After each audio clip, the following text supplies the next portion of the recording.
I was a doctoral student at Oxford when I was offered and accepted the tenure track position, which blossomed into what I now have at Princeton University.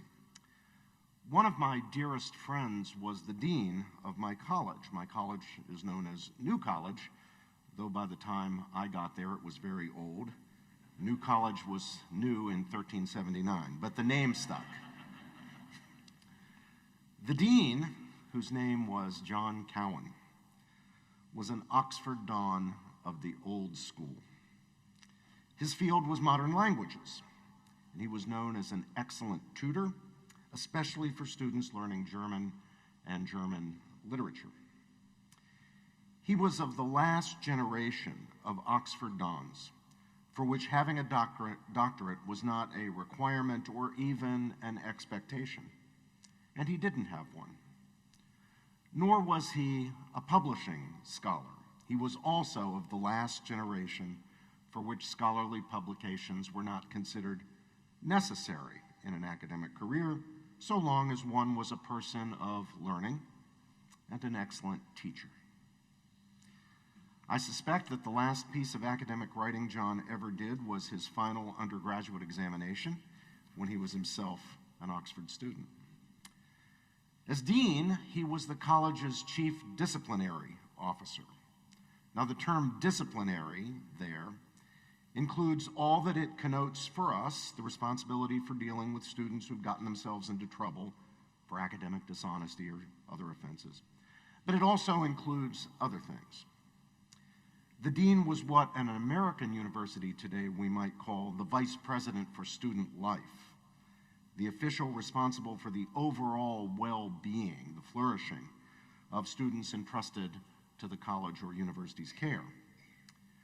And John was the perfect person for that job. Perfect because he was wise. He possessed the virtue of prudentia, practical wisdom. He knew what supported and advanced and what impeded and undermined the happiness and all-round flourishing of young men and women.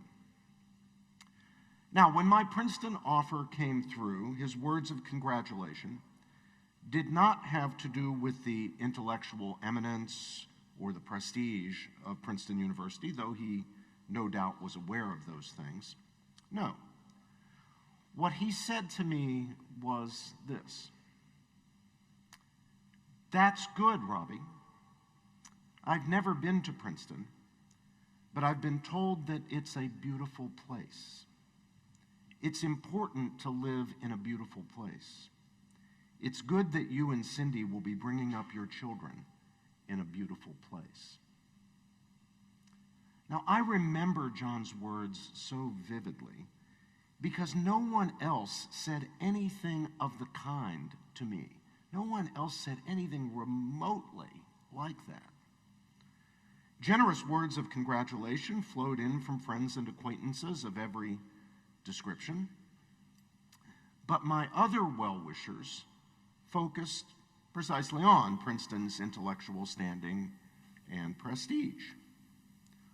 Only my wise friend, the dean, zeroed in on the value and importance of the beauty of the place for my own well-being and the well-being of my wife and of our children, or future children.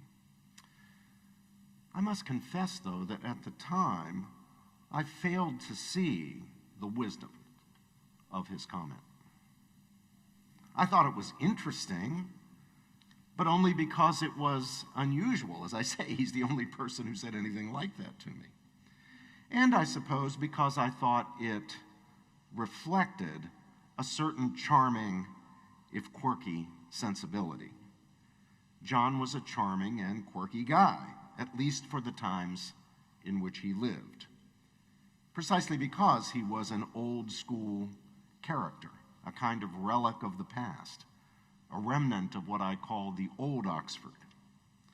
He was a sort of Edwardian figure, perhaps even a Victorian one, and indeed something of a Dickensian one. But you know, he was right.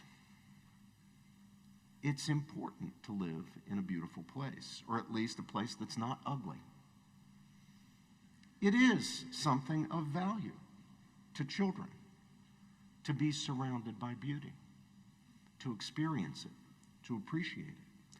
Now, it's not the most valuable thing, certainly not the only valuable thing, and it's not the only thing that matters to children's welfare, but nevertheless, it's a valuable thing, a contribution to the flourishing of children and of human beings generally, for them to be surrounded by beauty, or at least to have opportunities to experience it, and to cultivate their sensibilities such that they can appreciate it.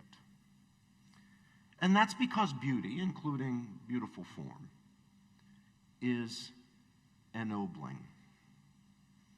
Sometimes in dramatic ways, but much more often in subtle ways, beauty inspires us. It's inspiring. And it inspires us to aspire to things that are worth aspiring to. Things that, like beauty itself, are intrinsically and inherently enriching of the human spirit. Things that are ennobling. Now, after all, we and our children, our students, can strive for lots of things. We can strive for wealth, status, prestige, influence, celebrity, power.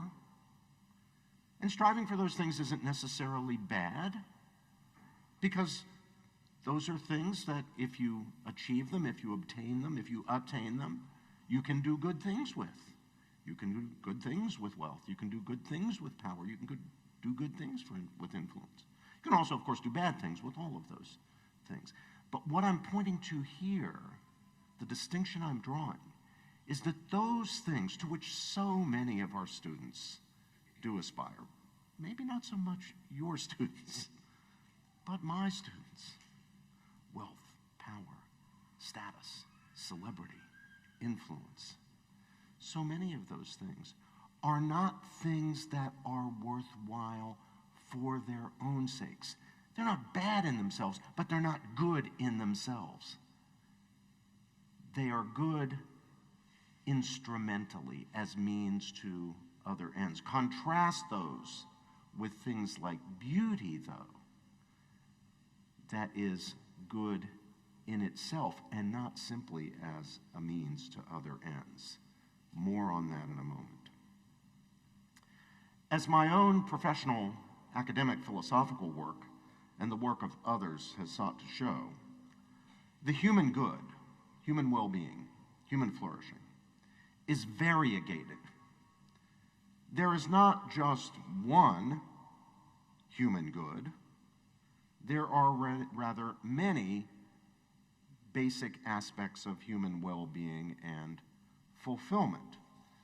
The appreciation of beauty is one of those things, something desirable for its own sake because it's inherently enriching of ourselves as human persons, as human beings.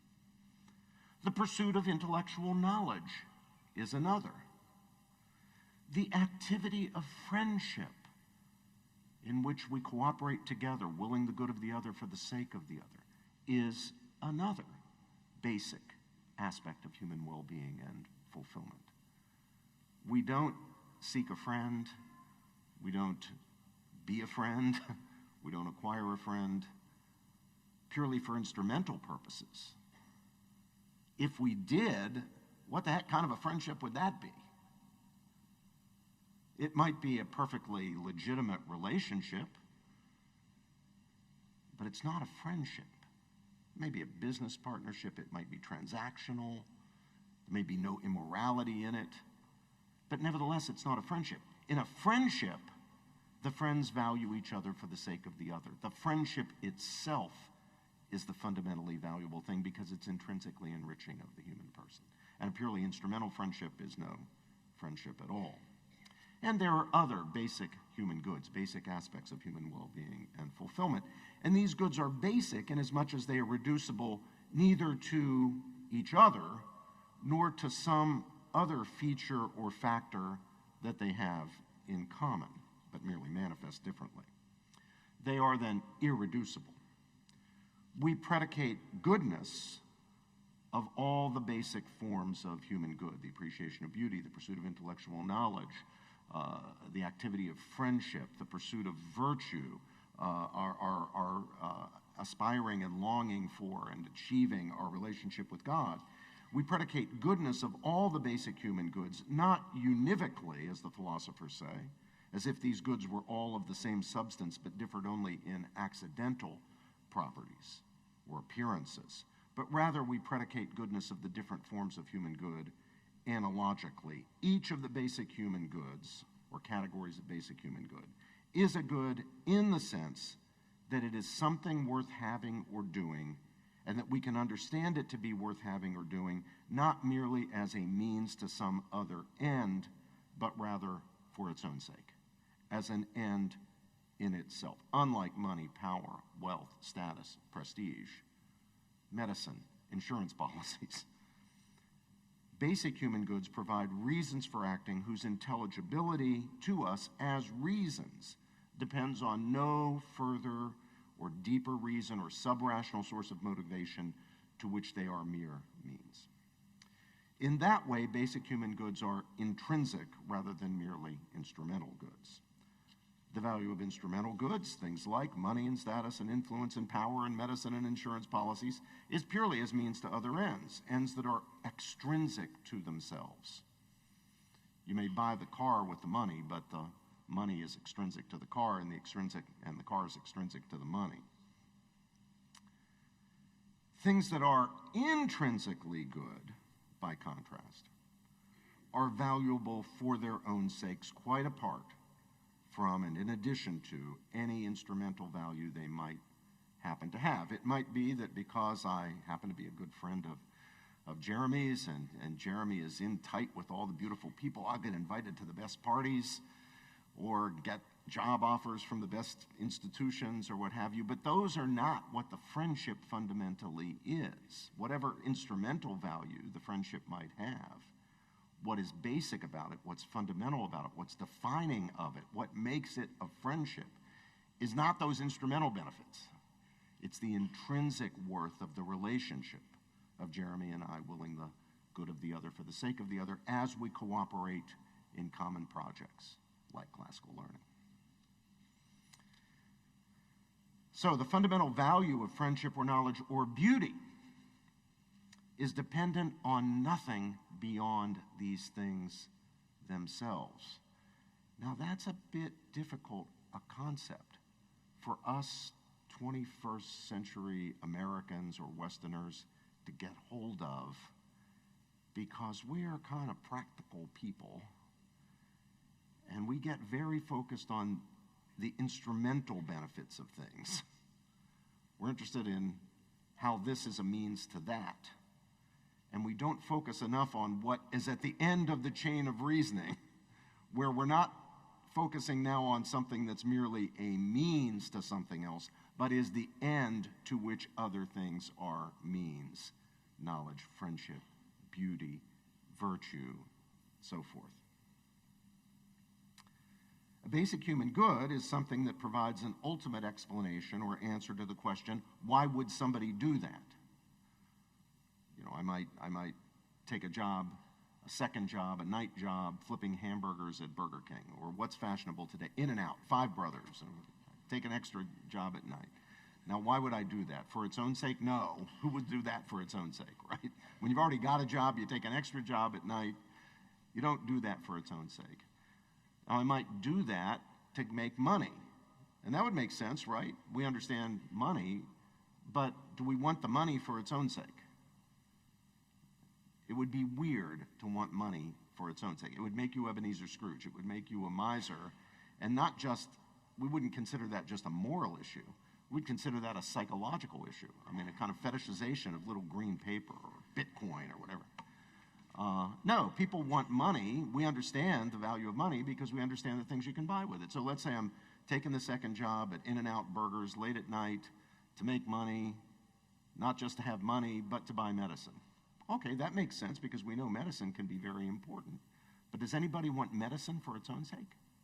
No, you want medicine because you might, in case you're sick, you can use the medicine to heal you. So now it turns out that I take the job to make the money to buy the medicine because I have a child who's sick and needs this expensive medicine. It's not covered on my Princeton University insurance policy. If I'm going to heal my kid, I'm going to have to make the money, and to make the money, I have to take the job. Now we've finally gotten to the end of the chain, because if somebody asked me, well, why would you want your kid to be well? I don't need to say, so that the kid can do something for me. The health of the child is itself an intrinsic reason, because the child herself is of intrinsic value. Her life, her health, her well-being is of intrinsic value. Now, imagine a place that is ugly, but let's say not dangerous. Would you want to live there if you had the option of living in a place that wasn't ugly? Would you want to bring up your children in the ugly place? Or would you jump at the chance to bring up your children in a place that wasn't so ugly, assuming that all else is equal? Same quality of education, same safety, just one place is ugly and one place is beautiful.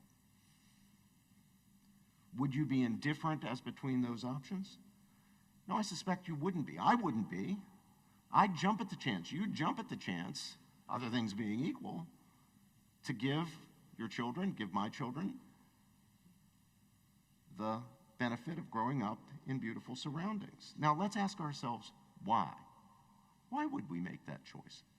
Why would we not just be indifferent between living in the ugly place, living in the beautiful place? One answer, and I suppose part of any complete answer, is simply that it's more pleasant to be in beautiful surroundings than in ugly ones. Again, hold everything else constant: cost, safety, quality of available schools for the kids, and so forth. So the only difference between the options are that the one set of surroundings is beautiful and the other ugly. Are we left with a toss-up? Would we be indifferent? Would we have no reason to choose one over the other? And of course the answer is no. Even if the only difference between beautiful and ugly surroundings were that it is more pleasant to be in beautiful ones, that would be a reason, indeed a decisive one, a sufficient reason, to choose the beautiful over the ugly surroundings for bringing up our kids. And no explanation beyond the fact that the beautiful surroundings are more pleasant would be required to account for the intelligibility of the choice. We don't need a further or deeper reason to explain the desirability of pleasant surroundings as opposed to unpleasant ones. It's intrinsically desirable to be in more pleasant surroundings. Yet I think we would probably agree that our reasons to choose beautiful over ugly surroundings, especially as places to live, work, and raise a family, go beyond simple pleasantness. That's part of the story, no question about that. But I don't think it's quite the whole story. And this is where that concept I introduced a moment ago comes in, the concept of ennoblement, ennobling. Not everything that is pleasant is ennobling. Now, that is to take nothing away from or to denigrate or disparage things that are merely pleasant. I enjoy and value a nice cup of coffee or tea or a glass of excellent wine as much as the next guy. But the pleasant taste, even when we add all the details about, say, soothing warmth in the case of the hot beverages, or complexity of flavors, or pleasing mouthfeel, is not ennobling. So let's talk a bit about the concept of ennobling and of what ennobles us, human beings. Something is ennobling when it enriches us intellectually and or characterologically. When it lifts us up intellectually or in terms of our character. But when I say it enriches us, I'm courting misunderstanding. So let me explain. Ennoblement isn't something we human beings passively experience. It happens only with, as it were, stimulus and response.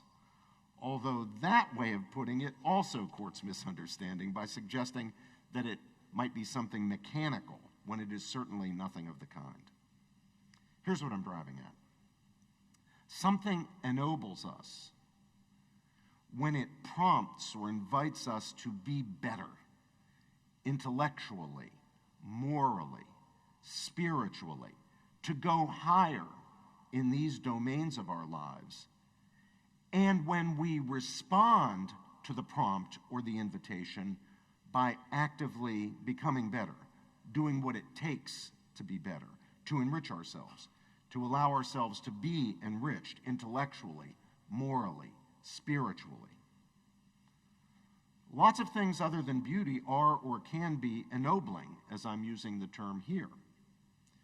Beauty is certainly not the only thing that ennobles.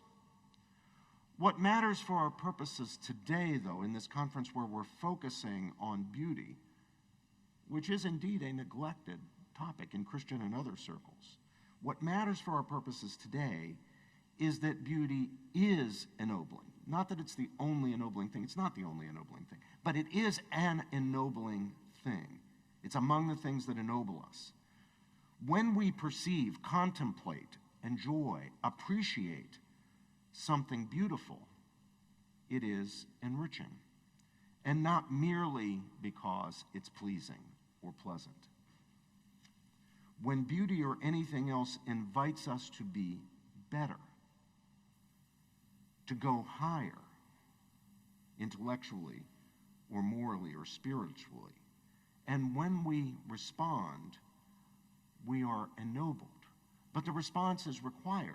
So what I'm referring to as a prompting or an invitation is always and inevitably, in some meaningful sense, at the same time, a challenge.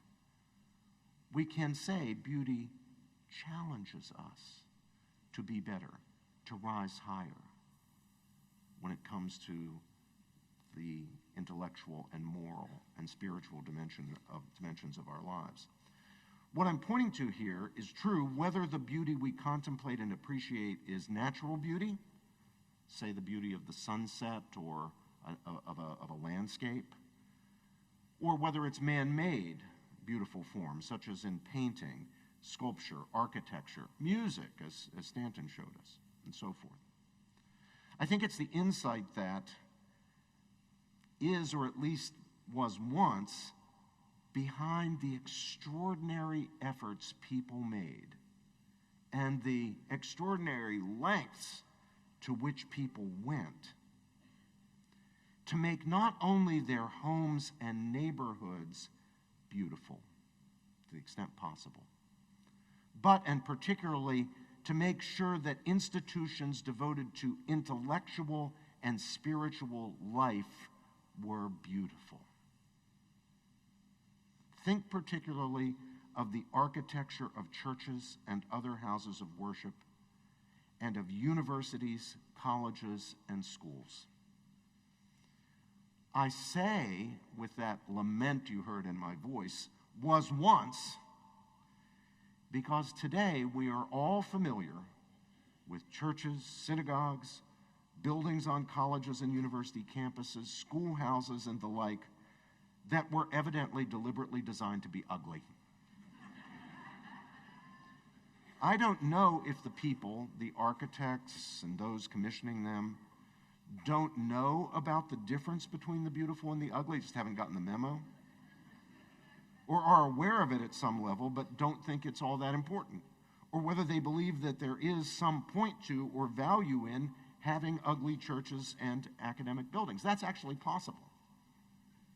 Or if the ugly buildings are supposed to make some sort of statement or send some sort of message about the human condition or what have you. But we all know also about beautiful, religious, and educational buildings. At the very apex, think about buildings like the cathedral at Chartres. Have any of you seen or at least seen pictures of the cathedral at Chartres? Yes. Is there anything more magnificent than the cathedral at Chartres? Or the magnificent medieval architecture in universities such as Oxford and Cambridge. And we know that these buildings, and often the gardens and other features surrounding them, were designed to be beautiful. It didn't happen by accident. It's not just that people in those days went in for that sort of thing. In fact, the people who requested, designed, and built beautiful churches and collegiate buildings, decorated them so beautifully, made them beautiful precisely to create an ambiance, a milieu, suited to their purposes as centers of faith and learning. They knew that beauty was ennobling, that beautiful surroundings inspire the faithful, inspire students and scholars, and cause them to aspire to be better, to go higher, and we could add deeper, that is to deepen faith of the faithful believer, to deepen the understanding of the truth-seeking student or scholar.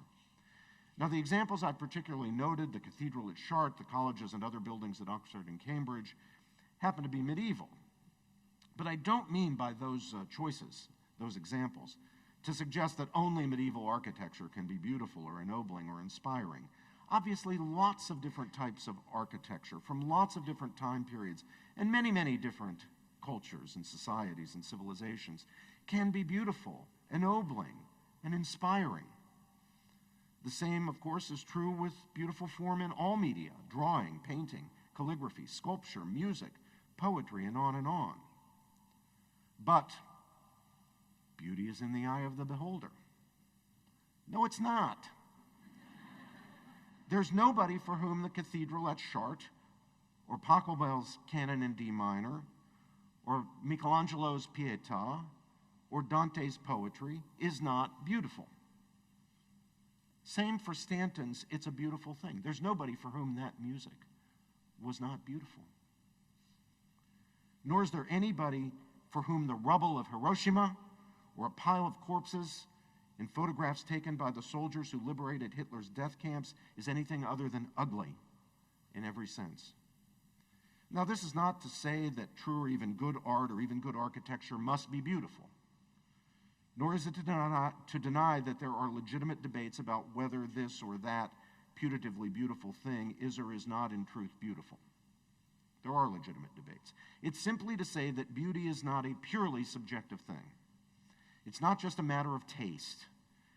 And it's also true that the appreciation of beauty, though with respect to some things requiring little cultivation, can sometimes require quite a great deal of cultivation. And even in cases of things whose beauty is appreciated immediately by everyone, cultivation often makes possible a deeper and deeper appreciation.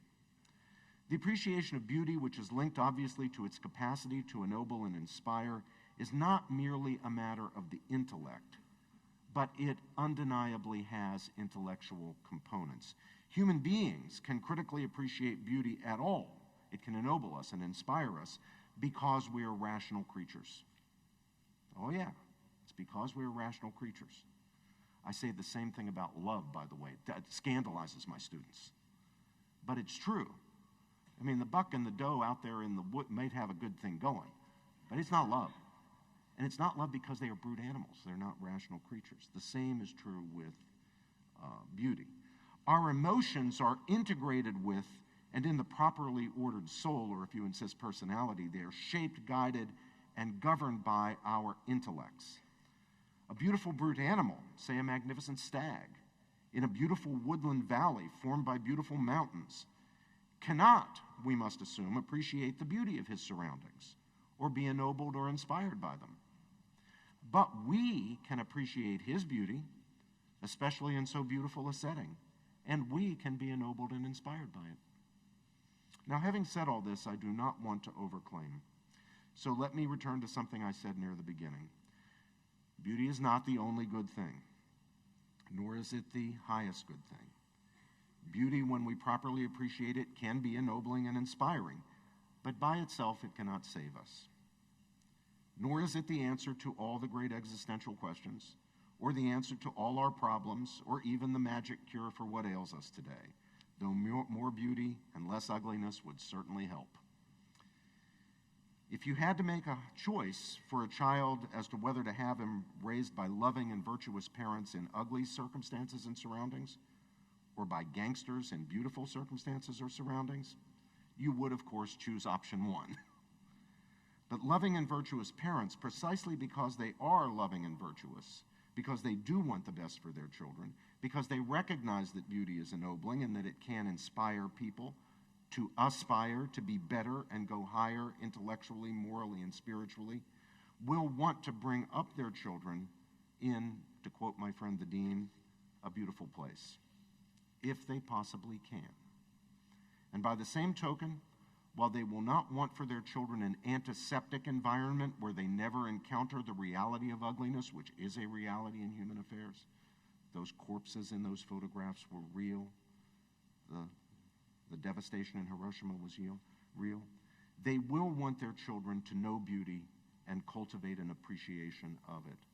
And they will be willing to make sacrifices, if necessary, for the sake of enabling their children to experience and appreciate beauty.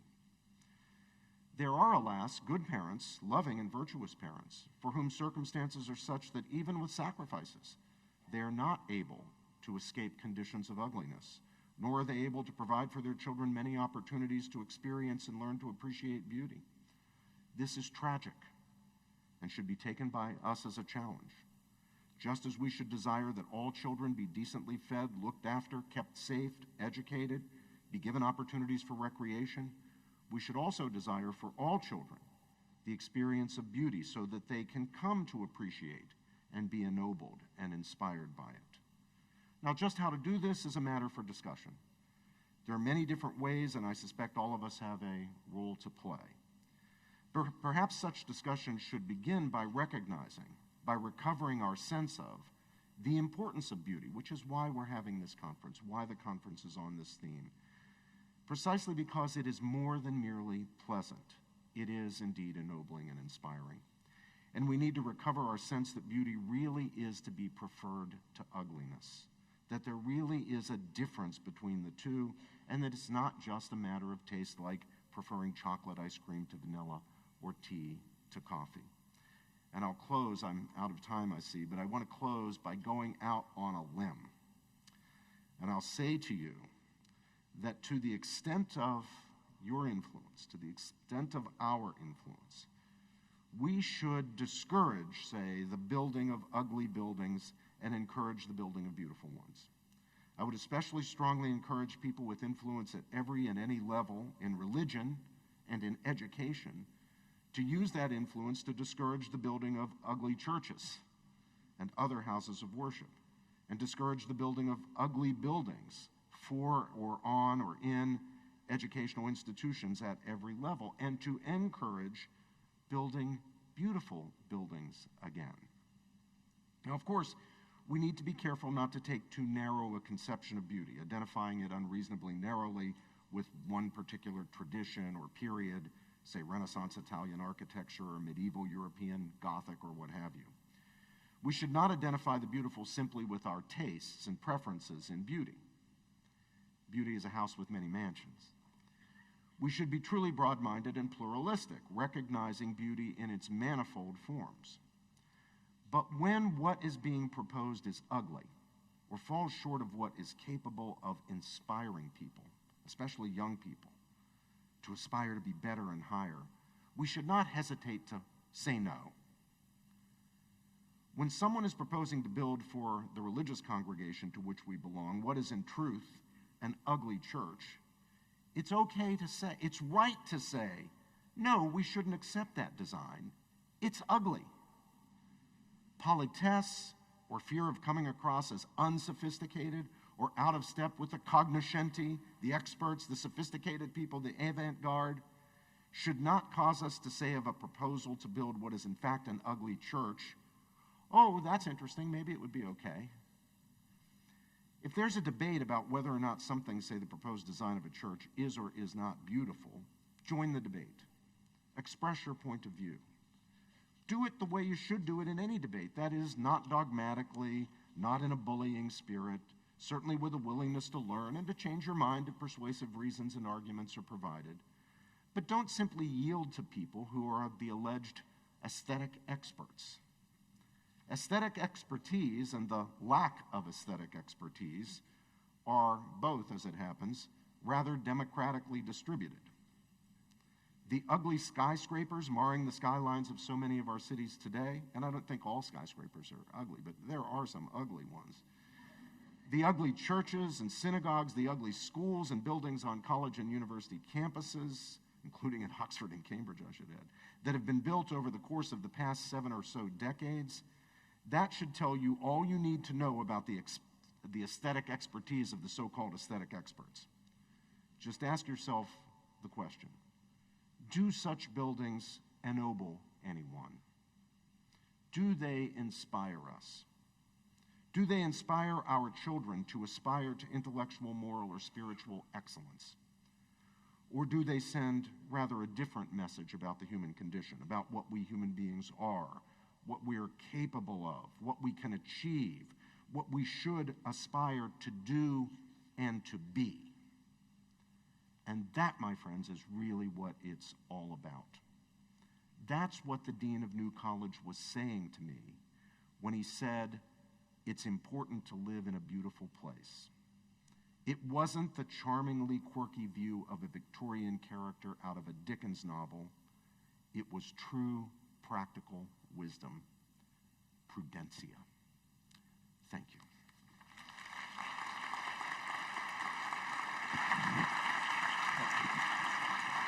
Come join us. Thank you. Thank you, Dr. George. We are going to enter a time for Q&A. So we're inviting you to do it. We're going to do it through our Whova app. So if you are on the Whova app, you go down to Agenda, go to Plenary 1, you'll see a little button that says Q&A. If you put that in there, we are going to have some folks kind of sort through those and send them up here, and we'll have a conversation. We'll see how many we can get through. Thank you again, Dr. George. Thank you. Yeah, Jerry, you want to go ahead? Thank you. I was encouraged in reflecting as you were speaking about the architectural beauty of some of these schools. You think about a place like Regents of Austin or the Veritas School of Richmond, where the mission and vision of the school is communicated just driving by through the architecture itself. And I think so many of these schools, as I started touring the art that the students are producing, I think often my experience in the public school realm was the going for the shock rather than creating works of beauty. So there's so much to be encouraged about. First question, and this came actually from Dr. Matthew Smith, the founding president of Hildegard College. What is the view in academia about beauty that is most adversarial to the classical understanding that we want to reclaim? Yes, I think what's most adversarial is and I'm going to go out on a limb here again, I'm going to be very frank with you, I think is actually pretextually called the transgressive stance or transgressive attitude. This is the attitude of the person who wants to call into question all that has gone before, including traditional concepts of beauty and truth and virtue and love and so forth. And very often it's a pose. It's a way of getting attention. It's a way of being in with the sophisticated people, the allegedly sophisticated people, the avant-garde. It puts one in a position where one can look down on the hoi polloi, the out-of-date, the outmoded, the retrograde, the deplorables. So I think it's largely opposed, but it's the transgressive attitude. Oh yeah. You think Chartres Cathedral's beautiful. Well, what a boob you are. What a rube. What a hick. What a hillbilly. Don't you realize that that's just out of fashion? That was just the way people did things back then. But we're more learned and sophisticated and advanced, and our stance is one of questioning and tearing down, deconstructing all of what went before. Sounds like we're going to begin. It's the French Revolutionary attitude. This is year zero. We're beginning everything anew. Everything in the past is bad. Everything in the past is to be deconstructed. it sounds like Lewis's chronological snobbery here. Yeah, absolutely. Again, I'll encourage you to post questions. And Dr. George, you were talking, I was thinking about, we're K-12 folks, so you get 13th grade and up. Yeah. And as you're watching over the years, generations of young people come into your classrooms, what are you seeing as sort of being kind of a cultural shift, especially as it relates to aesthetics and beauty? I mean, you've alluded to that obviously in your talk, but are there specific trends that you're seeing, and then maybe how might we respond? I know, again, we're the practical folks who want to figure out what can we do to kind of help basically provide an alternative beauty that really is inspiring. Is it showing, is it showing pictures of cathedrals? Is it taking them on exploratory walks? Obviously, the liberal arts are part of that. So. I began at Princeton in the fall of 1985, so back in the Middle Ages myself. Yes. I noticed the first time a shift in student attitudes and sensibilities about 2009, 2010, and I thought it had everything to do with the financial crisis. I noticed that my students, who had always been, Princeton's a certain sort of place, my students had always been very ambitious for professional success, very career-minded. The pejorative term would be careerist, but I'll say career-minded. So it was always a challenge for me and for my colleagues, especially in the humanities, to prompt those students to think about the big questions, the existential questions, the questions of meaning and value, what David Brooks calls the tombstone virtues as opposed to the CV virtues. But it was a challenge, but it wasn't an especially difficult or insurmountable challenge. Just ask a few questions, get people thinking, what's it all about? What's the meaning of life? Why do you want to be rich? Why do you want to be famous? Why do you want to be powerful? And you can open kids' minds and get them thinking about the important questions. About 2009, 2010, I began to see a shift. It became harder to do that. The students became more careerist, more focused on their professional futures, even more preoccupied with the CV values, grade point average, activities, the things that would get them to the next step on the ladder. Now, these are kids at Princeton, so they've been climbing over the next hurdle since they were in kindergarten in order to get where they are today. It really did. It became more difficult. And I thought, well, it's because the job market is tightening. They're no longer guaranteed, 20 offers from Goldman Sachs and McKinsey and everything else, and so that's affecting their attitudes. I now wonder whether it really did have exclusively to do with that financial tightening. I'm sure that had something to do with it. This was also the first generation that grew up on social media. And my friend John Haidt, the social psychologist at NYU, puts the emphasis there. He thinks that is really what drove the change at about that point. Now, something from my experience that I think supports his thesis was that I noticed something else, and that is just about that same period, 2009, 10, 11, 12, student attention spans were shortening. And they shortened dramatically in a relatively short period of time. And this is the only thing that I have yielded to. I have not yielded to grade inflation. I still give C minuses and things.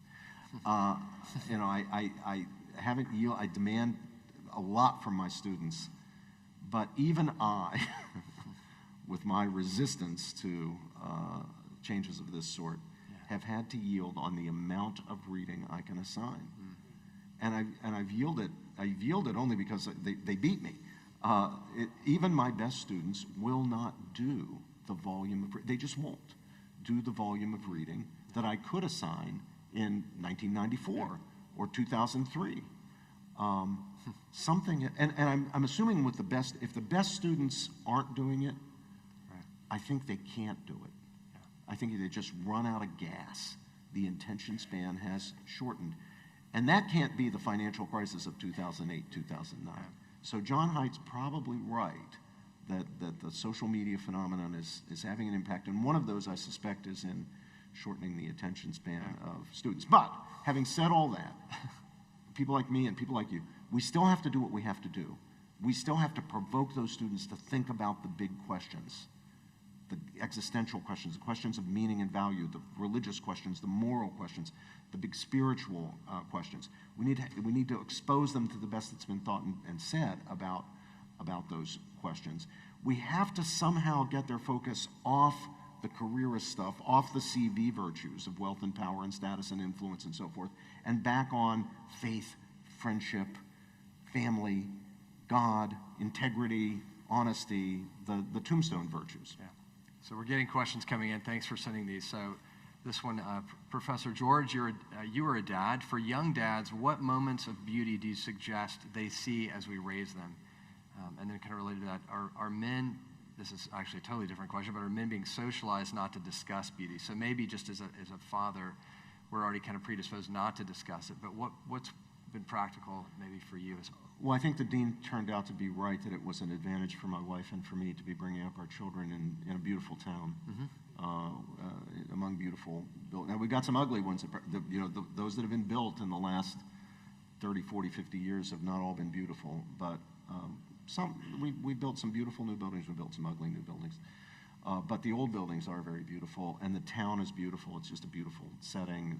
The natural beauty has been preserved, so that's been an advantage.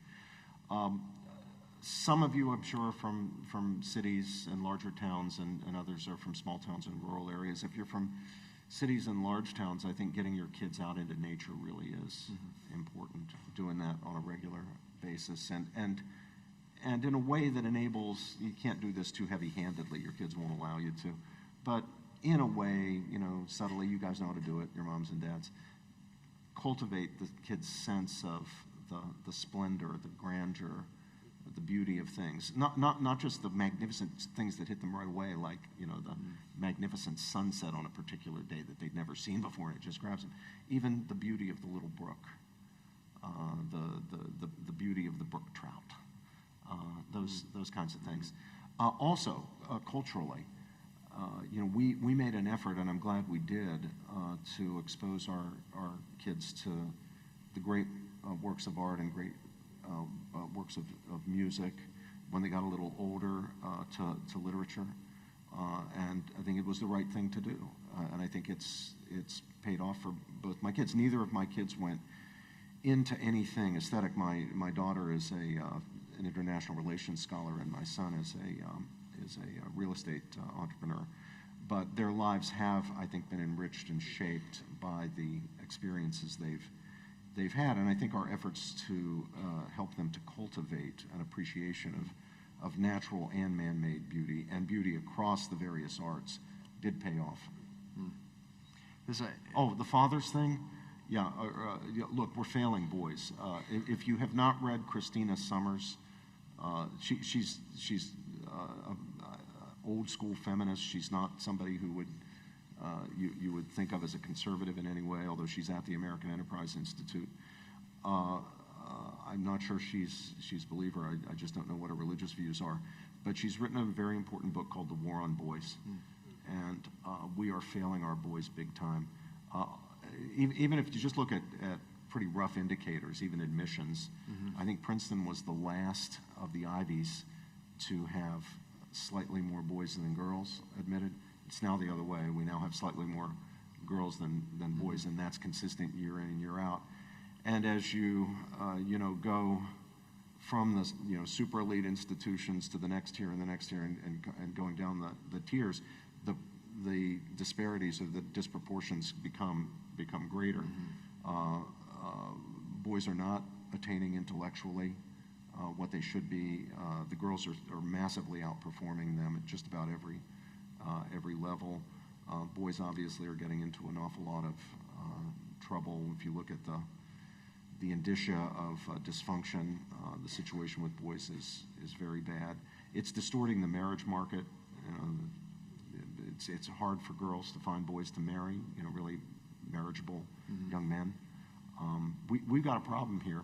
And the first thing you've got to do, and our society has not yet done this for lots of reasons, some of which are obvious, some of which probably would require some more careful thinking, but we have not done the first thing you have to do when you have a problem. What's the first thing you have to do when you have a problem? Acknowledge the problem. We don't want to acknowledge it. There are various reasons why we don't want to actually admit that we've got a problem, we're failing our boys, and we darn well better admit it. And part of that question, too, is how do you make beauty, the question is, how do you make beauty macho? Because I think that's probably true. I think when we look at the doilies we put under our place settings and look at these, but what does a manly beauty look like? My experience as a boy and with bringing up my son and with generations now of students, my experience is boys respond to heroes. Boys need role models. Girls do too, obviously, but boys even more. So they need people they can look up to, and they will value what the people they look up to value. So if the people they look up to wear a certain kind of tennis shoe, they want that that tennis shoe. So if we have role models for them, heroes, who themselves are cultivated people, and who do clearly appreciate beauty and make contributions to the world of beauty, they will not see that as effeminate anymore, but will see that as something cool and worth aspiring to. Boys need heroes. Boys need role models. Another question. Begins with dad. Too many boys don't have dad. Right. Well, it becomes a generational loss of just what does it look like. So when I think about kind of combining a couple questions here just around the idea, when you were describing what is beautiful, you certainly talked about grand cathedrals and beautiful architecture. Think about how many of us are in schools that we are renting space and we're trying to hang up some artwork on some drab wallpaper, trying to make the best of it. So it seems maybe that it'd be easy to hear that wealth is necessary for building beauty, or that if we have ugly things around us, we can't have beauty. So, first of all, talk about, I guess, there's obviously, sure, if you can build $1 billion cathedral, that would be ideal. But money aside, what are ways, obviously nature, what else can we do to kind of help, especially as we're in often very sparse settings? Music. It's not expensive. I mentioned Pachelbel's canon. What I heard from Stanton this morning. Make sure your kids are exposed to that. Sometimes in subtle ways. Just have that as the background music as the day begins, or something like that. Obviously, try to make the best of the circumstances that you have. Sometimes you can't really make it beautiful in the classic sense of that term, but you can still make it charming, and that'll do for now. So I don't think you use the resources you have, but also if you do have the resources for it, don't consider it a waste to use it to make the circumstances or surroundings beautiful.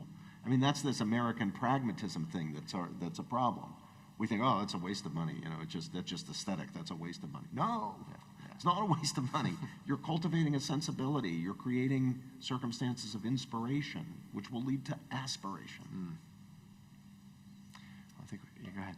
I'm wondering, this movement, the classical renewal movement, in many ways it doesn't come from academia, it comes from outside of academia. In many ways, it's a grassroots intellectual and spiritual movement. But the centers of power are the established elite institutions. How optimistic can we be to have cultural change apart from impacting those established institutions? Keep sending me your students and we'll take care of those institutions. It's all just a question of who's there. It's personnel. It's everything. We need high-achieving students who are, what do the kids say today? Based. Who are based. You need high-achieving students who know who they are, know what they believe, know why they believe what they believe, and are willing to, take the game, take the challenge to the other side. These institutions are reformable. The Harvards and the Princetons and the Stanfords and the Yales. these institutions are reformable. We shouldn't give up on them. My own strategy has been to try to build infrastructure within existing institutions. My program at Princeton, the James Madison Program in American Ideals and Institutions, is one of those. To try to show, to model in the university what the whole university should be like if the university were true to its own historic commitments to be a truth-seeking institution. But I am a little worried that people are just going to give up on these institutions and try to build new ones. Now, I'm all for the new ones, but I don't think we should give up on the old ones as well. I think it should be a both-and strategy, not an either-or strategy. That's right. Well, I think we're at time. Dr. George, thank you so Thank you. much. Let's express our appreciation. Thank you.